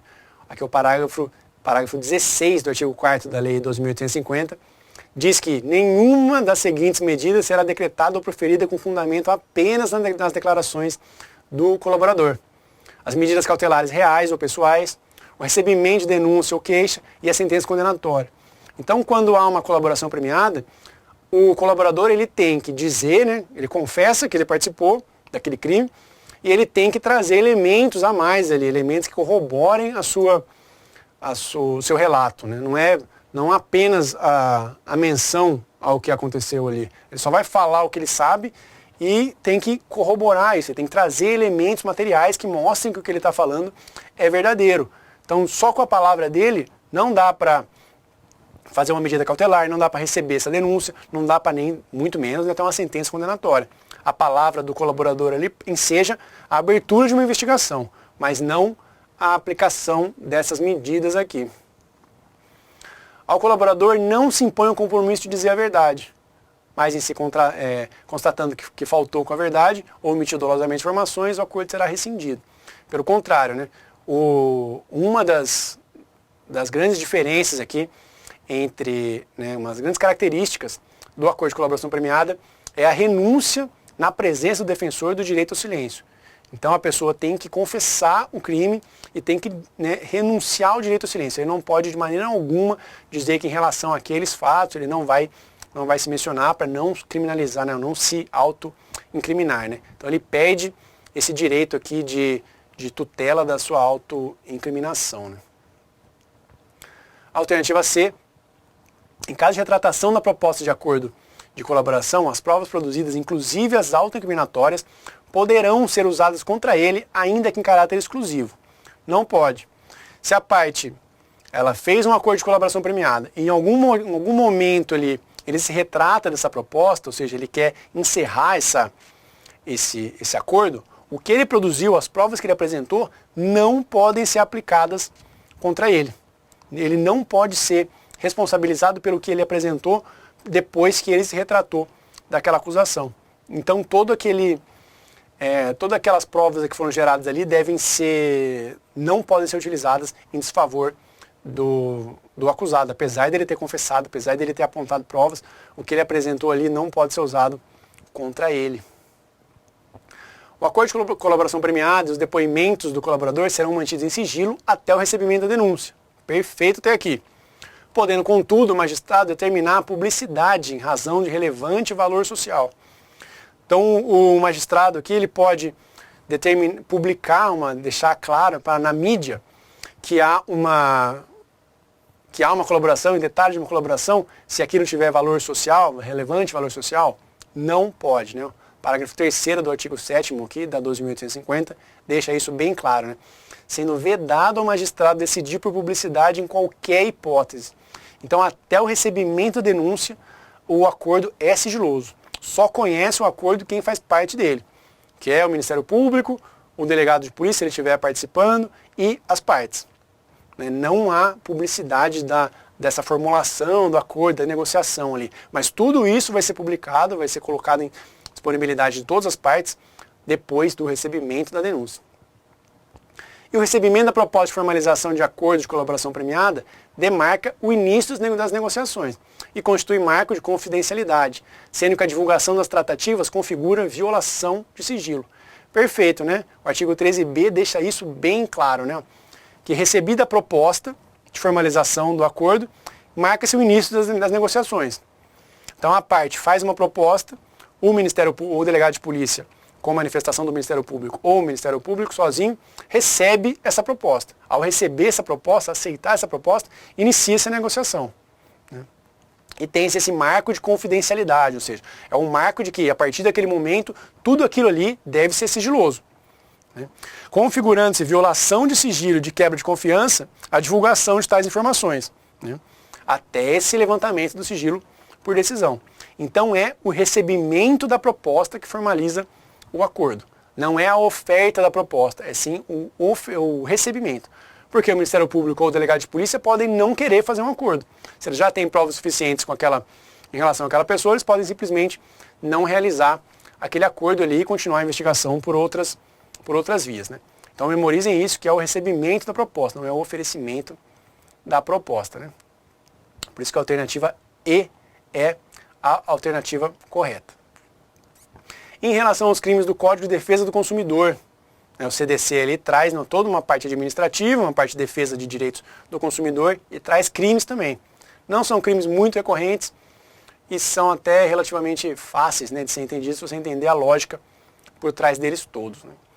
Então o crime de fazer afirmação falsa ou enganosa ou de omitir informação relevante relacionada a produto ou serviço inadmite modalidade culposa.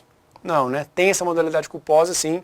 O artigo 66 do CDC prevê que se o crime é culposo, né, fazer a falsa afirmação ou uma afirmação enganosa, né, sobre as características, qualidades de um produto, ele tem essa possibilidade de crime culposo sim, né? Prevê como circunstância agravante a prática de qualquer dos crimes contra a pessoa portadora de deficiência mental ou física. Olha que golpe baixo, né, da banca. É uma circunstância agravante a prática contra pessoas portadoras de deficiência mental, mas não deficiência física. Então o código traz ali várias agravantes, né? Se os crimes são cometidos em grave crise econômica, com grave dano individual ou coletivo, se praticados por servidor público, em detrimento de operário, tal, os praticados, né, que envolvam alimentos, medicamentos. Então tem várias agravantes ali. É importante que você leia essas agravantes, entenda, né, essa lógica aqui, mas não se tem deficientes físicos aqui como vítimas, né? É apenas pessoas portadoras de deficiência mental que vão agravar essa pena. Prevê como pena, além da privativa de liberdade, dentre outros, a publicação em órgão de comunicação de grande circulação da notícia sobre os fatos e a condenação. Então existe essa previsão sim, né? Está lá no artigo 78 que as penas privativas de liberdade e de multa, elas podem ser acumuladas com interdição temporária de direitos e publicação em órgão de comunicação de grande circulação ou audiência, às expensas do condenado, de notícias sobre a condenação. Então a pessoa é condenada por esse crime aqui, por um crime do consumidor, e é obrigada, como uma consequência da condenação, a publicar num grande jornal, numa grande rádio, numa grande emissora de TV, que ela foi condenada. Então, para dar essa publicidade da condenação, é uma espécie de caráter pedagógico, né, da condenação aqui, bastante diferente, né, não tem outros crimes, é um tipo bem específico aqui do CDC, mas é importante que tenham esse conhecimento. Alternativa D, os crimes nele previstos podem ser praticados tanto por pessoas físicas quanto jurídicas, restando condicionada a responsabilidade dessa última à imputação simultânea da pessoa natural que atua em seu benefício. No direito brasileiro, né, até hoje só foi regulamentado a prática de crimes por pessoas jurídicas quando a gente fala de crime ambiental. Não há prática de outros, não há possibilidade da pessoa jurídica praticar outras modalidades de crime que não os crimes ambientais. Isso está previsto, né, na Constituição, está lá no 225, parágrafo 3º, diz, né, que os crimes contra o meio ambiente podem ser praticados por pessoas físicas ou jurídicas, e o 173, parágrafo 5º da Constituição também, prevê que os crimes contra ordem econômica, ordem financeira, contra a economia popular, também podem ser, as pessoas jurídicas que cometem esses crimes também podem ser penalizadas.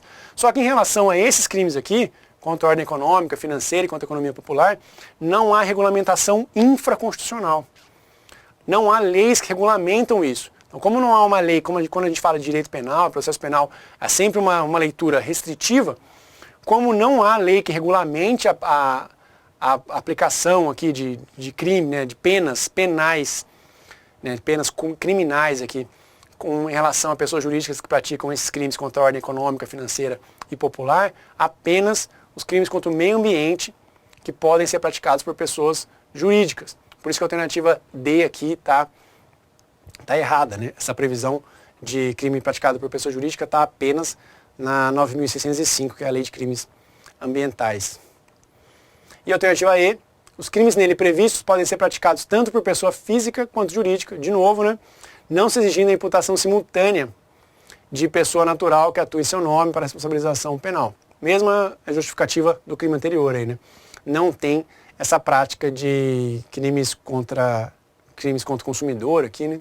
Por pessoas jurídicas. Em relação a essa imputação simultânea de pessoa natural aqui, também há uma discussão doutrinária bastante elevada, né? Bastante desenvolvida, assim, sobre a necessidade dessa dupla imputação. Se há necessidade de se condenar pessoas físicas e a pessoa jurídica ao mesmo tempo, né? Se é preciso que os dois sejam condenados pelos mesmos crimes, mas já há entendimento de que não há necessidade de fazer essa dupla imputação, essa dupla condenação. Pode haver o processamento só dos gerentes e administradores e não da pessoa jurídica, ou só da pessoa jurídica e não dos administradores, né? Por isso que a alternativa D e E são parecidas, mas só o finalzinho aqui é errado, mas como a questão de alternativa jurídica já deixava ela toda errada, não importa muito para a gente, né? Por isso que a alternativa C é a alternativa correta. E para terminar, a lei de contravenção penal, né? Uma lei também pouco recorrente, mas é importante você saber essa parte geral de contravenções penais, ela é bastante interessante porque ela difere lá da parte de direito penal, né? Alternativa A, prevê como pena a prisão simples e multa. Perfeito, né? O que é uma contravenção? É uma infração penal apenada com prisão simples. Sendo que, em caso de prisão simples, a duração tem como limite máximo 10 anos. Não, o artigo 10 lá da Lei de Contravenções Penais prevê que a pena máxima de prisão simples é de 5 anos. Consagrada o princípio da extraterritorialidade, podendo ser aplicada a contravenção penal praticada no estrangeiro. Pelo contrário, né, o artigo 2º da lei prevê que a lei brasileira só é aplicável à contravenção praticada no território nacional. Então, quando a gente fala de contravenções, a gente tem uma intraterritorialidade. As contravenções penais praticadas no exterior não são puníveis pela lei brasileira. Diferentes dos crimes praticados no exterior, que aí temos aí várias possibilidades, né, no Código Penal, que vão trazer lá a extraterritorialidade condicionada, incondicionada, tá um tema bastante interessante, assim, mas em relação a contravenções penais não temos essa possibilidade. A tentativa é punível com a pena correspondente à contravenção consumada diminuída de 1 a 2/3. Aplica-se às contravenções a mesma regra dos crimes no que diz respeito à tentativa? Não. O artigo 4º da Lei de Contravenções diz que não é punível a tentativa de contravenção. Então a contravenção só é punível quando há a efetiva consumação do crime. As contravenções da contravenção, perdão. Então as contravenções tentadas não são puníveis. E a alternativa D, né, as contravenções penais são processáveis por ação pública incondicionada. Perfeito, né? A ação pública ela é incondicionada, está lá no artigo 17, né, devendo a autoridade proceder de ofício. E elas vão ser julgadas por qual tribunal? Pelo Juizado Especial Criminal, né? Que ele é responsável pelo processamento das contravenções penais e dos crimes de menor potencial ofensivo. E a alternativa E, que é que o desconhecimento da lei, ainda que inexcusável, implica a diminuição da pena. Isso está previsto lá no Código Penal também, né? Mas aqui na Lei de Contravenções Penais, prevê-se que no caso de ignorância ou errada compreensão, quando excusáveis, ou seja, quando elas são desculpáveis, a pena pode deixar de ser aplicada. Então, se a pessoa, por ignorância ou por errada compreensão da lei, né, e é uma ignorância que pode ser, né, considerada, que ela é excusável, que ela é desculpável, essa pena pode deixar de ser aplicada. Agora, se ela é inexcusável, não tem essa diminuição. Ela vai ser realmente processada, né, pela contravenção ali, se ela foi consumada. Por isso que nesse caso a alternativa D é a alternativa correta aqui. E para finalizar aqui, a lei de interceptação telefônica, lei bastante recorrente também. E tomem cuidado porque ela mudou, o pacote anticrime alterou aqui, adicionou algumas coisas na lei de interceptação. Não mudou as regras básicas dela, mas adicionou algumas coisas no Instituto da Captação Ambiental, na captação de comunicação entre pessoas, né, se ela pode ser usada para investigação, para defesa e tal. Então leiam e releiam bastante aqui essa lei de interceptação, porque nos concursos policiais isso é muito recorrente e diz respeito, né, ao inquérito policial e às investigações policiais, por isso que é importante saber ela de cabo a rabo. Alternativa A. A interceptação telefônica só pode ser executada por ordem judicial. Perfeito até aí, né? mas é vedada a decretação de ofício pelo juiz. Errado essa parte final. A interceptação, ela requer, né, autorização judicial, porque é um sigilo constitucionalmente protegido ali, que só pode ser violado por decisão judicial, mas ela pode ser determinada pelo juiz de ofício ou a requerimento do delegado durante o inquérito, ou do Ministério Público durante o inquérito, ou durante o processo, né? Então, o juiz pode de ofício dar essa medida cautelar de investigação. O prazo de captação ambiental é de 15 dias, prorrogáveis por igual período, uma única vez. Não, ele é prorrogável por 15 dias, mas não é limitado a uma única vez. Isso aqui traz uma curiosidade, assim, uma dificuldade interpretativa, porque olha como está previsto no artigo 5º. A decisão será fundamentada sob pena de nulidade, indicando também a forma e a execução de diligência, que não poderá exceder o prazo de 15 dias, renovável por igual período, uma vez comprovada a indispensabilidade do meio de prova. Então não quer dizer que é renovável por igual período uma vez. Quer dizer, esse uma vez ele quer dizer, né, ele é uma interlocução ali de quando, mesmo que, né, comprovada, desde que comprovada. Então não é renovável uma única vez, é renovável desde que comprovada a indispensabilidade. E essa renovação pode ser de 15 em 15 dias, enquanto a medida for útil. Alternativa C. A captação ambiental realizada por um dos interlocutores poderá ser usada para fins de defesa ou de acusação, demonstrada a integridade da prova. Então essa aqui é uma disposição legal que foi agregada pelo pacote anticrime aqui em 2019. Para investigação e instrução criminal, poderá ser autorizada pelo juiz, a requerimento da autoridade policial ou de Ministério Público, a captação ambiental de sinais eletromagnéticos, ópticos ou acústicos, quando, então, para a investigação e instrução criminal, essa captação ambiental deve ser autorizada pelo juiz. Então, a captação ambiental feita por um dos interlocutores, sem o prévio conhecimento da autoridade policial ou do Ministério Público, pode ser usada em matéria de defesa, quando demonstrada a integridade da gravação. Então, se um delegado de polícia ou promotor de justiça quiser usar uma captação ambiental para acusação, é preciso que haja autorização judicial. Agora, se os interlocutores, ou seja, as pessoas que estão conversando, um gravar o outro, sem o conhecimento da autoridade policial, essa matéria só pode ser usada em sede de defesa, não em sede de acusação. Então, se eu estou conversando com você e eu gravo isso daqui e entendo que aqui é um crime, eu não posso levar para a autoridade policial e a autoridade policial não pode instaurar um inquérito aqui para acusar aquela pessoa que foi interceptada, né, ambientalmente. É preciso apenas em sede de defesa, não em sede de acusação. A captação ambiental de sinais eletromagnéticos, ópticos, acústicos é cabível apenas para investigação e apuração de infrações penais, cujas penas máximas serão superiores a 2 anos, ou praticadas por intermédio de organização criminosa. Então tentou jogar aqui alguma coisa da Lei 9.099, né, e de outras leis aqui, mas não há esses requisitos desse jeito, né?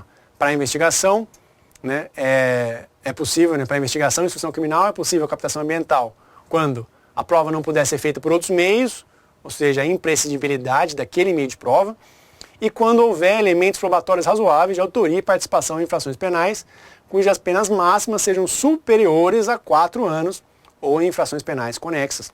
Então só dá para usar a captação ambiental quando um crime investigado tem pena máxima superior a 4, ou seja, 5, 6, 7, tal, acima de 4. Já quando a gente fala de interceptação telefônica, não tem essa limitação de prazo aqui, de pena máxima. Ele fala apenas crimes que são punidos com reclusão, independente da pena. Então, olha a diferença. Isso aqui para a banca é um prato cheio, né? Para interceptação telefônica, crimes apenados com reclusão.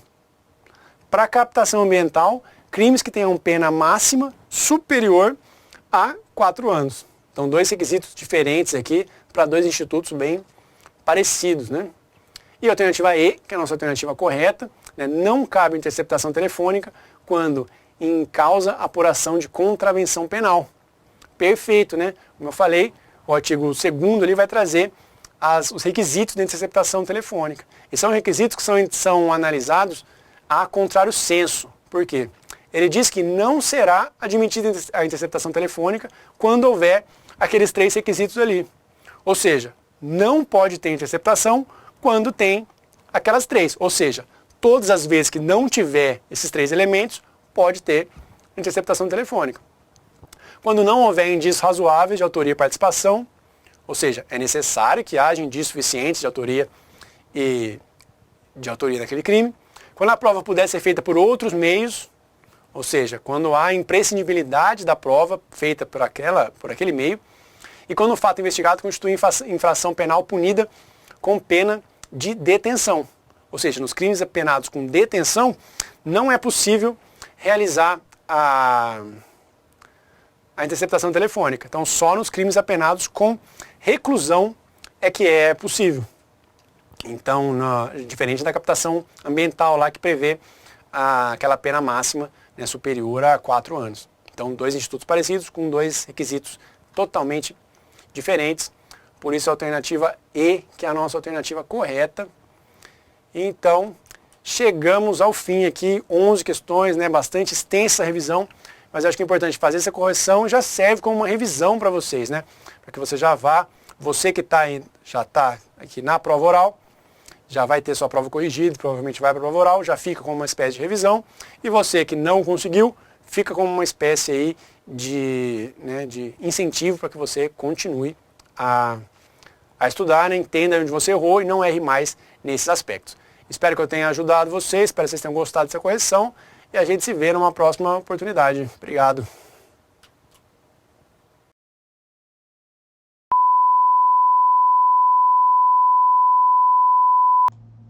Oi pessoal, tudo jóia? Galera, nesse vídeo a gente vai resolver a questão da prova de investigador que caiu, né, na parte de direito administrativo, uma questão bastante interessante sobre responsabilidade civil do Estado. Belezinha? Vamos lá. O enunciado diz assim: a respeito da responsabilidade civil do Estado, é correto afirmar que... E aí vem 5 alternativas, vamos escolher então a correta, né? Vamos lá, letra A. Tá dizendo assim: a soberania estatal, assegurada na Carta Constitucional de 88, impede que o ente estatal seja responsabilizado por danos causados aos cidadãos do próprio país, permitindo apenas responsabilizar danos causados a nações estrangeiras. Pessoal, completamente absurdo, né? Na verdade, é justamente o oposto, né? A Constituição de 88 tem um dispositivo, que é o artigo 37, parágrafo 6º, que justamente fala o oposto do que a alternativa fala. O Estado, ele pode sim ser responsabilizado por danos causados aos cidadãos no próprio país. Danos causados a estrangeiros, a quaisquer pessoas que estejam aqui, também, essas pessoas também podem ser indenizadas se sofrerem danos. Então não há essa distinção entre a pessoa ser brasileira ou ser estrangeira, pouco importa, tá? Se a pessoa foi vítima de uma atuação do Estado que causou dano a ela será indenizada, né? É dever do Estado ser responsabilizado, é dever do Estado indenizar, né? Pagar isso, e o Estado será responsabilizado, portanto, diante dessa situação. Tá joia? Então, é o parágrafo 6º do artigo 37 da Constituição, que é o que contraria, né, frontalmente isso que a alternativa está dizendo. Então, sim, o Estado será responsabilizado diante de atos cometidos por seus agentes, atos ou omissões, né, praticados por seus agentes que causam dano em alguém. Beleza? Então, completamente equivocado isso que a letra A nos traz, né? Letra B fala assim: a responsabilização civil do Estado prescinde, ou seja, dispensa, né? Dispensa a comprovação do nexo causal entre ação ou omissão de agente ou órgão estatal e o dano causado a terceiro, sendo materialização da chamada teoria da responsabilidade objetiva. Aqui tem um erro, pessoal, bastante sutil que a gente tem que estar atento, né? Tá quase tudo certo, né? Só que tá falando assim, que dispensa, né, prescinde da comprovação do nexo causal. Não, pessoal, tem que ter o nexo causal, tá? Então deixa eu só... na verdade, esse prescinde é que tá errado, né? Porque tem que ter sim nexo causal para a gente poder responsabilizar o Estado.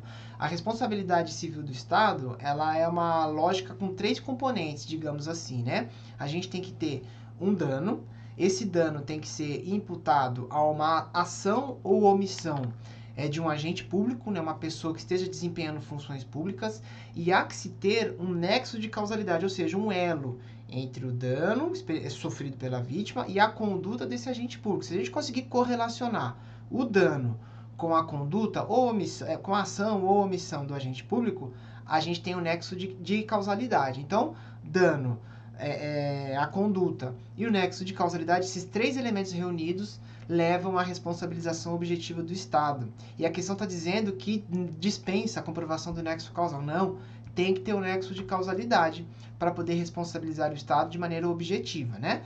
Lembre-se que a responsabilização objetiva é aquela que não depende de culpa ou dolo do agente público que atuou ali naquele caso concreto e que gerou um dano a uma vítima. Então, é isso que é dispensado. A gente não precisa de dolo ou culpa do agente público, não precisa comprovar perante a vítima, né, se houve dolo ou culpa do agente público. O Estado irá indenizar essa vítima, tá bom? Se havendo ou não dolo por parte do agente público, beleza? Dolo ou culpa, né?